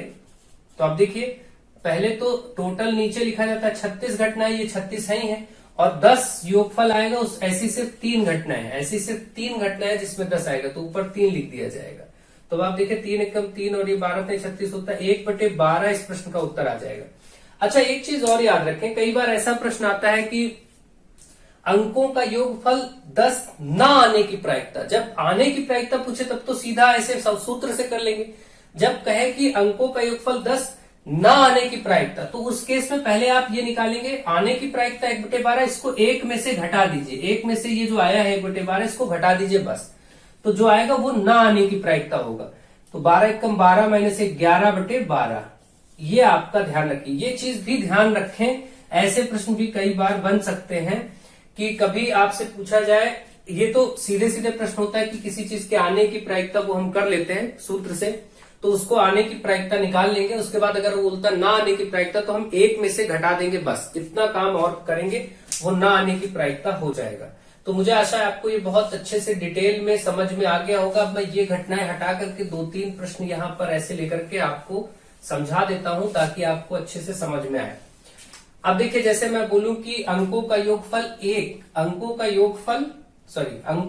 2 पासों को एक साथ उछालने पर, प्रश्न नोट कर लीजिए, 2 पासों को एक साथ उछालने पर अंकों का योगफल 2 न आने की प्रायिकता ज्ञात कीजिए। अंकों का योग 2 न आने की प्रायिकता। अब देखिए मैंने इसमें ना वर्ड यूज कर लिया, न आने की प्रायिकता या संभावना, प्रायिकता कह लीजिए या संभावना कह लीजिए, दोनों बातें एक ही हैं। तो प्रायिकता का सूत्र, क्योंकि अब मैं लिख के पूरा बताता हूं ढंग से, क्योंकि प्रायिकता का सूत्र होता है अनुकूल घटनाएं, ऊपर अनुकूल घटनाएं जिसके बारे में बात की जा रही है, और नीचे लिखा जाता है कुल घटनाएं, ये होता है सूत्र। इसी में देखिए हम निकालेंगे कैसे। पहले तो हमें 2 आने की प्रायिकता निकालनी पड़ेगी। तो 2 आने की प्रायिकता क्या होगी, अंकों का योग 2 आने की सिर्फ एक घटना होती है जिसमें 1 और 1 होता है, आप जानते हैं। तो ये सिर्फ एक घटना है, तो इसलिए ऊपर 1 और नीचे कुल यानी 36। तो ये तो है अंकों का योग 2 आने की प्रायिकता, अंकों का योगफल 2 मिलेगा, ऐसे 1/36 की प्रायिकता। लेकिन 2 योगफल 2 ना आए, अंकों का योग 2 ना आने की प्रायिकता, जैसे ही ना आने की प्रायिकता वर्ड आएगा उसके लिए पहले आपने आने का तो निकाल ही लिया, बस 1 में से माइनस कर लीजिए, 1 माइनस 1/36। और ये आपको मालूम है कि 36 एकम 36 माइनस 1 यानी 35/36। इसका इससे गुणा करते हैं, 36 एकम 36, फिर इसको घटा लेते, 36 एकम 36 माइनस 1 यानी 35/36। तो ये आपका उत्तर हो गया। इस तरीके के प्रश्न भी आ सकते हैं, कभी कभी ना आने की बात की जाए तो आप उसी घटना के होने की प्रायिकता ज्ञात कर लीजिए, बाद में 1 में से घटा दीजिए बस आखिरी में, जब कभी ऐसा कुछ हो, ठीक है। तो आप इन बातों को बहुत डिटेल में समझ गए होंगे और मुझे आशा है कि आपको कोई प्रॉब्लम नहीं हो रही होगी और आप दो पासों से संबंधित सारी बातों को विधिवत डिटेल में समझ गए होंगे। ठीक है, अभी आपको आगे बहुत सारे ऐसे क्वेश्चंस हैं जो आपको करने हैं। मैं अभी आपको क्योंकि दैनिक जीवन में भी प्रायिकता से संबंधित प्रश्न आपको करने ही करने हैं, तो चलिए मैं समझा ही देता हूं, कुछ और कॉन्सेप्ट भी समझा देता हूं, कोशिश करता हूं कि इसमें चीजें हो जाएं और आप इसको समझ पाएं। प्रश्नों को मैं अपने से बोल दूंगा, आप लिख लीजिएगा। चलिए देखते हैं। अब हम कुछ काम कर लेते हैं ताश के पत्तों पर। ताश के पत्ते जो आप होते जानते हैं, ताश के पत्ते 52 होते हैं। डेक ऑफ कार्ड की जो डेक होती है, ताश के जो पत्ते होते हैं उसमें 52 पत्ते होते हैं, 52। और 52 पत्तों में कौन कौन से पत्ते होते हैं इनको भी ढंग से देख लीजिए। तो मैं थोड़ा सा इस तरफ लिख देता हूं इस चीज को। 52 पत्ते कार्ड्स में होते हैं। आप ये कार्ड्स के बारे में पढ़ रहे हैं, यानी ताश के पत्तों के बारे में। तो ऐसे 52 पत्ते टोटल होते हैं। 52 में जो सेगमेंट होते हैं वो 13-13 के 4 हिस्से बटे होते हैं। आप सभी जानते हैं 13-13 पत्तों के 4 हिस्से बटे होते हैं। 13 चौके 52 होता है। और उसमें आपको पत्ता जो देखने को मिलता है वो आपको एक पत्ता तो देखने को मिलता है जो कि अब मैं यहां पर रेड का यूज कर लेता हूं। अगर रेड मेरे पास है तो रेड एंड ब्लैक। देखिए, एक तो आपके पास होता है जो रेड कलर में होता है और एक ब्लैक कलर, 2 ब्लैक कलर और 2 रेड कलर के पत्ते होते हैं। जैसे ये वाला पहला पत्ता आपका देखने को मिलता है, उल्टे पान जैसा ये बना होता है, तो ये ब्लैक होता है। यहां पर ये पूरा डार्क होता है। और ये पत्ता स्पेड, यानी कि इसको हुकुम का पत्ता कहते हैं, ये आप जानते हैं। और इसी तरीके से ब्लैक कलर में एक पत्ता और होता है, इस टाइप से कुछ, इसको चिड़ी या फिर चिड़ी बोलते हैं और इसमें चिड़ी का पत्ता बोलते हैं। और इंग्लिश में इसको स्पेड कहते हैं, स्पेड कार्ड इसको कहते हैं, क्लब कार्ड। ठीक है, और ये भी आपका डार्क पूरा होता है, कलर होता है पूरा फुल्ली। इसके बाद 2 ब्लैक हो गए, 2 रेड होते हैं। रेड में एक आपका इस तरीके से बना होता है, ये आपका ईंट का पत्ता कहा जाता है और ये पूरा रेड होता है। ठीक है, ये पूरा फुल्ली रेड होता है और इसको ईंट का पत्ता कहा जाता है। इसको डायमंड कार्ड इंग्लिश में कहा जाता है और ऐसे ईंट का पत्ता कहा जाता है। इंग्लिश में इसको डायमंड कहा जाता है। इसके बाद एक और रेड कलर का पत्ता होता है जिसमें सीधे सीधे हार्ट शेप बना होता है, हार्ट यानी कि ऐसे। कई लोग इसको पान का पत्ता कहते हैं, तो और हार्ट भी बोला जाता है। ये इस तरीके से पत्ते होते हैं। ये भी रेड कलर होता है और इसको पान का पत्ता भी बोलते हैं और इंग्लिश में इसको हार्ट बोलते हैं। ठीक है, तो ये आपके 4 टाइप के पत्ते होते हैं। और उसके बाद इसमें आपके जो 13 पत्ते हैं, टाइप ये आपने देख लिया कि टाइप ये 4 होते हैं। और इनमें भी अब क्या क्या होता है, इनमें होते हैं जो 13 पत्ते होते हैं, सबसे बड़ा आपका एक होता है एस, इक्का। फिर होता है बादशाह यानी किंग। फिर आपका होता है क्वीन। फिर होता है जैक। फिर आपका 10 दहला नहला, 10 9 8 ऐसे करके दुक्की तक होता है, 7 6 5 4 3 2। तो 2 नंबर तक पत्ते ये सब होते हैं, सब में। इसका भी एस, किंग, क्वीन, जैक, फिर 10 9 8 7 इसी तरीके से करके 2 तक, है ना। तो ये आपको पता है कि हर चीज इसमें दुक्की तक होता है क्योंकि इक्का फिर ऊपर होता है। ऐसे सब के हिस्से होते हैं। तो ये सारी बातें आप अच्छे से जानते हैं। ताश के पत्तों के बारे में अगर आ जाता है तो आप ऐसे ही करेंगे। अब आपसे प्रश्न पूछा जा सकता है कि प्रायिकता से संबंधित इसमें प्रश्न पूछा जा सकता है कि ताश के गड्डी से एक पत्ता खींचा जाता है, एक पत्ता खींचा जाता है, तो उसकी क्या संभावना है कि वो हुकुम का पत्ता हो। क्या संभावना है कि हुकुम का पत्ता हो। तो आप देखिए हुकुम के पत्ते कितने, 13। तो प्रायिकता या संभावना का सूत्र क्या है, प्रायिकता का सूत्र है कुल घटनाएं नीचे। आपको कुल घटनाएं तो नीचे लेनी है और ऊपर लेना है अनुकूल घटनाएं, अनुकूल घटनाएं। तो आप देखिए कुल घटनाएं तो 52 है क्योंकि 52 पत्ते हैं, और हुकुम का पत्ता होने की प्रायिकता, हुकुम का पत्ता होने की प्रायिकता, तो हुकुम के पत्ते हैं 13 ऊपर रख दीजिए, 52 नीचे, 13 एकम 13, 13 चौके 52, कट के 1/4 आंसर हो जाएगा। इसी तरीके से चिड़ी का पत्ता होने का प्रायिकता वो भी 13/52, 1/4। ईंट का पत्ता निकले तो इसका भी 13/52। इस तरीके से आप करेंगे। अच्छा, अभी फिर से अब इसमें देखिए, अब वो बोलता है कि लाल पत्ता होने की प्रायिकता, अगर हम ताश के एक गड्डी से एक पत्ता निकालते हैं जो कि अच्छे तरीके से फेंटी गई गड्डी है, उसमें से एक पत्ता निकाले तो क्या प्रायिकता है कि वो लाल पत्ता हो। लाल पत्ता या लाल कार्ड या लाल पत्ता निकलने की प्रायिकता। अब देखिए रेड कार्ड निकलने की प्रायिकता क्या होगी। तो आपको पता है नीचे कुल घटनाएं है 52 ही ली जाएंगी, अभी तक 52 है क्योंकि इसमें कुछ हटाया तो गया नहीं है, टोटल 52 के 52 है। और उसमें लाल कलर कितने हैं, तो लाल कलर 13 ये और 13 ये, 2 लाल है, यानी 26 पत्ते लाल कलर के होते। इसमें मैं कुछ डिटेल से यहां लिख दे रहा हूं, वो डिटेल भी आप नोट कर लीजिए। देखिए मैं कुछ डिटेल मेंशन करने जा रहा हूं, उन डिटेल को भी आप अच्छे से नोट करिए। देखिए लाल पत्ते या रेड कार्ड, जिसको हम रेड कार्ड्स कहेंगे, ये होते हैं 26। काले पत्ते या ब्लैक कार्ड्स ये भी होते हैं 26, क्योंकि देखिए 13 ये।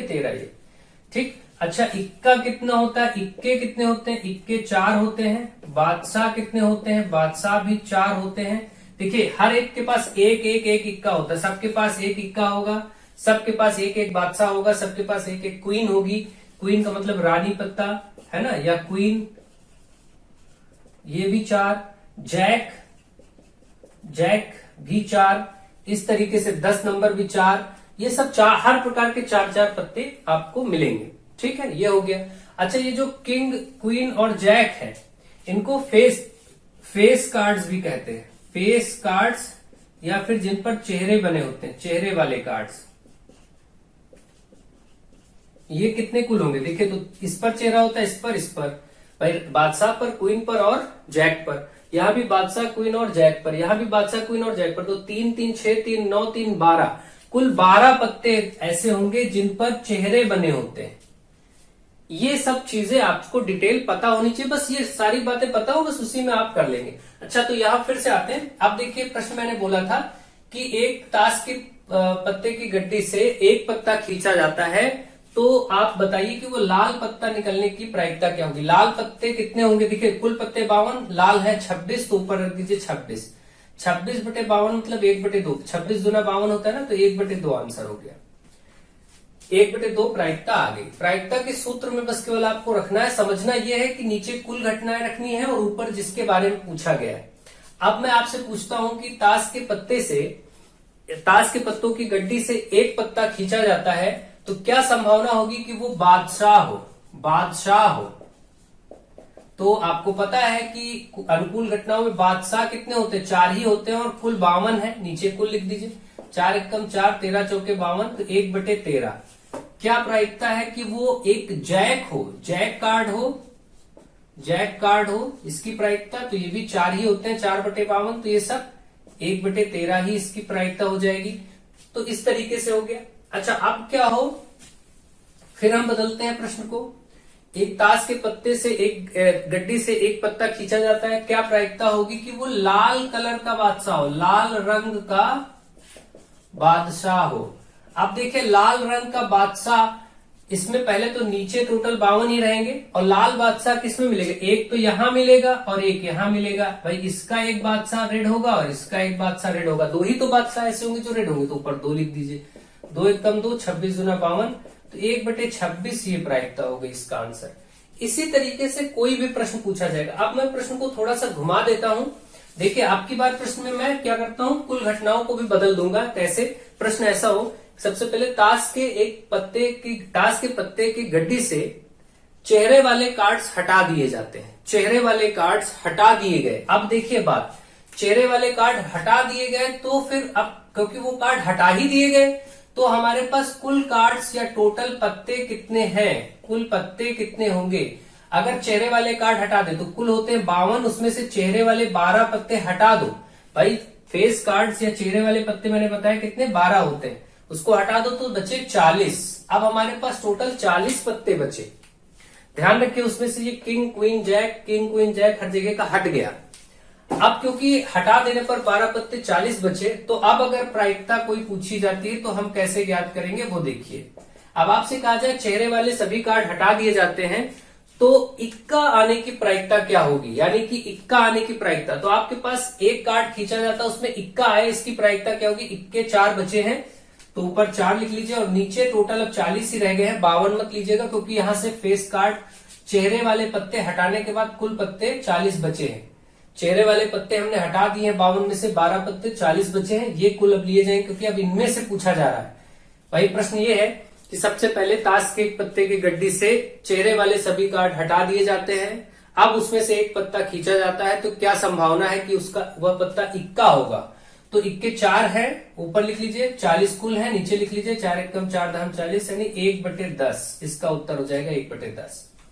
बस केवल इतना करना होता है। इन्हीं तरीकों से डिफरेंट तरीकों से ये प्रश्न पूछे जाते हैं घुमा फिरा करके, आपको इनका अच्छा नॉलेज होना चाहिए, आप कर लेंगे कोई दिक्कत नहीं है, ठीक है। तो ढंग से सीखिए समझिए, और यहां तक मैंने आपको ताश के पत्तों तक पढ़ा दिया। चलिए मैं इसको एंड ही कर देता हूं, इसी के साथ 2-4 चीजें और बता करके जो कुछ डिफरेंट टाइप की चीजें हो सकती हैं। एक लॉटरी में एक आपका प्रश्न है, उसको नोट कर लीजिए, ये आपका 8th क्लास की बुक का प्रश्न है।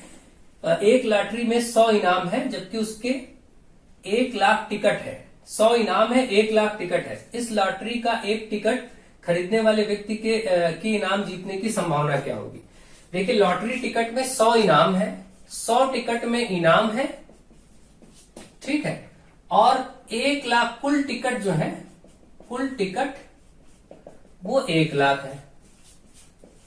कुल टिकट 1 लाख, इनाम उनमें से 100 में। तो एक व्यक्ति जो टिकट खरीद रहा है उसके जीतने की संभावना क्या होगी। तो अगर जीतेगा मतलब वो इनाम पाएगा, लॉटरी जीतने वाला इनाम पाएगा ना, और 100 में इनाम है, तो जीतने की प्रायिकता क्या होगी। कुल तो आपके पास 1 लाख है, उनको नीचे लिखिए, और उसमें से इनाम 100 में है, जो जीतने वाले उसको ऊपर रख दीजिए बस। तो ये 2 जीरो कट गए, 1/1000, इसकी संभावना 1000, मतलब 1000 में से कोई एक व्यक्ति ही इनाम पाएगा, इसका यही मतलब हुआ।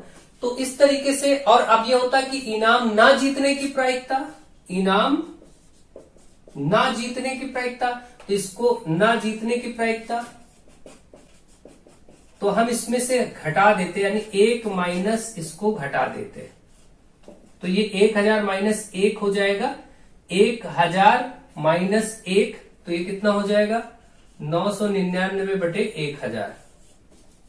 ये प्रायिकता हो जाए, 1 में से घटा दिया जाएगा, बस जीतने की प्रायिकता निकाल के उसको 1 से घटा देंगे तो इनाम ना जीतने की प्रायिकता आ जाएगी, ठीक। तो अगर ऐसा कुछ पूछा जाए, मुझे आशा आपको ये प्रश्न भी समझ में आ गया होगा। चलिए अब 1-2 प्रश्न और हम ले लेते हैं डिफरेंट टाइप के। एक बैग है, इसमें कुछ ऐसे बॉल्स पड़ी हुई हैं, अब कितनी बॉल्स हैं इससे मतलब नहीं है, आपको ये डायग्राम नहीं बनाना, मैं समझा रहा हूं ऐसे ही। मान लेते हैं कि एक बैग में, एक थैले में 3 लाल, 2 काली और 4 हरी गेंदें हैं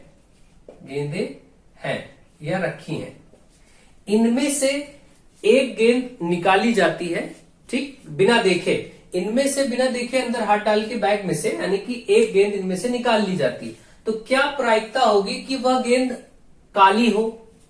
तो इसमें से, अब मैंने इतना लिख दिया, आगे आप प्रश्न नोट कर लीजिए। एक थैले में 3 लाल, 2 काली, 4 हरी गेंदें हैं, इनमें से एक गेंद यादृच्छया निकाली जाती है, तो क्या संभावना या प्रायिकता होगी कि वह गेंद काली हो।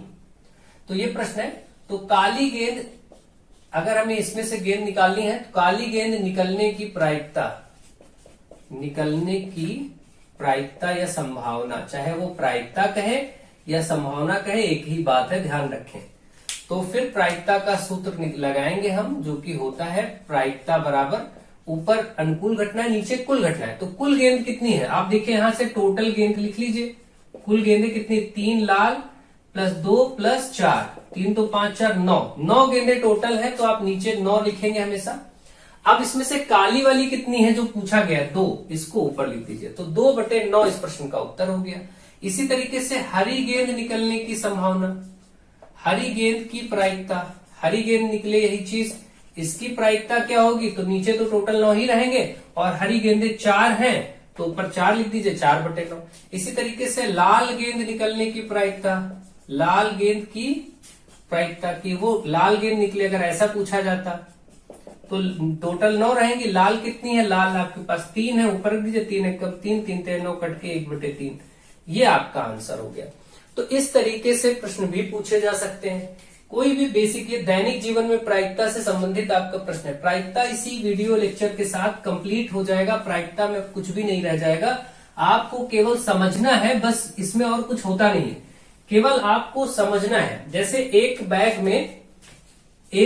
में आपके 10 टिकट हैं या 10 पर्चियां हैं, एक बैग ऐसे है, डिब्बा है, उसमें ऐसे 10 पर्चियां पड़ी हुई हैं, मान लीजिए ऐसी 10 पर्चियां हैं, तो ये ऐसी 10 पर्चियां इसमें पड़ी हुई हैं, जिस पर 0 से लेकर के 9 तक, 0 1 2 3 4 5 6 7 8 और 9 तक अंक लिखे। ऐसे कुछ भी वो बोल सकते हैं कि 20 21 20 से 30 तक लिखा है या कुछ भी लिखा है। तो आप ये पहले देखिए कि कुल कितने हैं, 10। भाई देखिए 1 2 3 4 5 6 7 8 9 10 अंक है। हर पर्ची पर कुछ न कुछ लिखा, किसी पर 1 0 ऐसे कुछ न कुछ लिखा हुआ, ठीक है, किसी पर कुछ, किसी पर कुछ, किसी पर्ची पर कुछ लिखा है। तो ऐसे 10 पर्चियां हैं जिन पर कुछ न कुछ लिखा है और ये इसमें कहीं न कहीं है, रखी हुई हैं, तो आपको ये ध्यान देना है।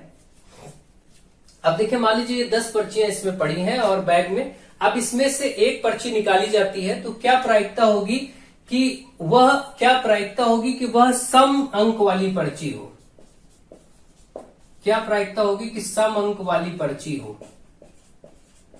तो कुछ भी प्रश्न बन सकता है, पर्ची होने की प्रायिकता।